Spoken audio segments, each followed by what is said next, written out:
My Lords, I would like to welcome the Noble Baroness Smith of Malvern to this House and congratulate her on her excellent maiden speech.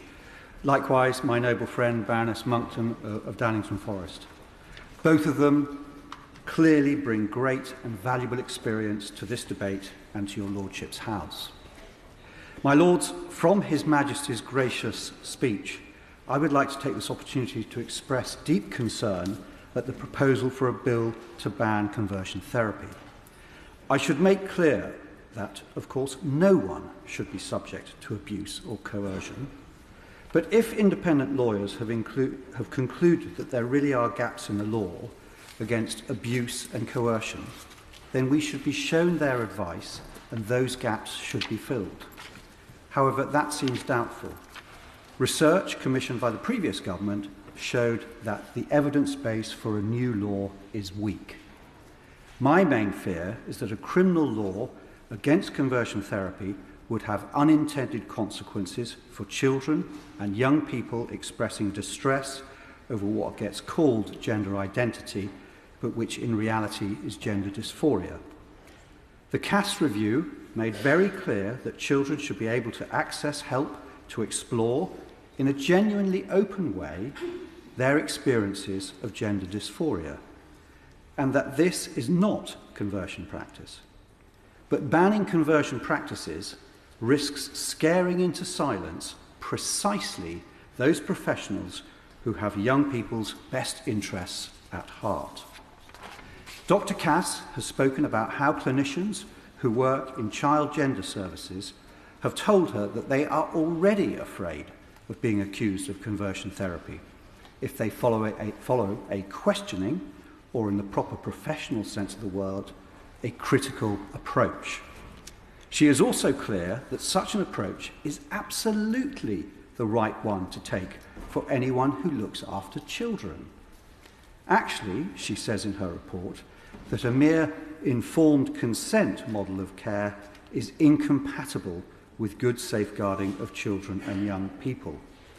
Professionals have to do much better than simply giving young people the medical interventions they think they want, especially if they only think they want it because they've spent too much time watching YouTube videos telling them that transitioning is some kind of magic solution to all their problems. As I've said in this chamber before, there are increasing numbers of detransitioners like Kira Bell, who I have met and spoken with, who heavily regret their decision to transition, and whose only advice they received from so-called health professionals when they were young was one of affirmation of their early and ill-informed wish to change their gender. Clinicians and others are right to not just take a young person's word for it when they say they are another gender. There can be serious safeguarding issues which need to be investigated. A doctor might believe that a young person's desire to be another gender stems from trauma. They might believe that they don't comprehend the risks and consequences well enough to make an informed decision. If a doctor recommends a watchful waiting approach to a child, but that young person disagrees and insists they need medical intervention, is that doctor guilty of conversion therapy? Would they be guilty, in the language of conversion therapy laws we've seen, of suppressing or inhibiting that young person's gender identity?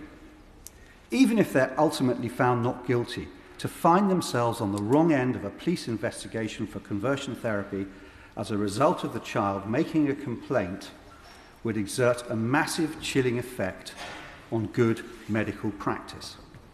The pledge in the Labour manifesto was to protect an individual's ability to explore their sexual orientation and gender identity. But that's not good enough. Any law on conversion therapy must comprehensively protect the professional integrity of doctors, teachers, and others who work with children. People who put those children's best interests first, even if that means not giving them what they think they want. They must not be chilled into silence.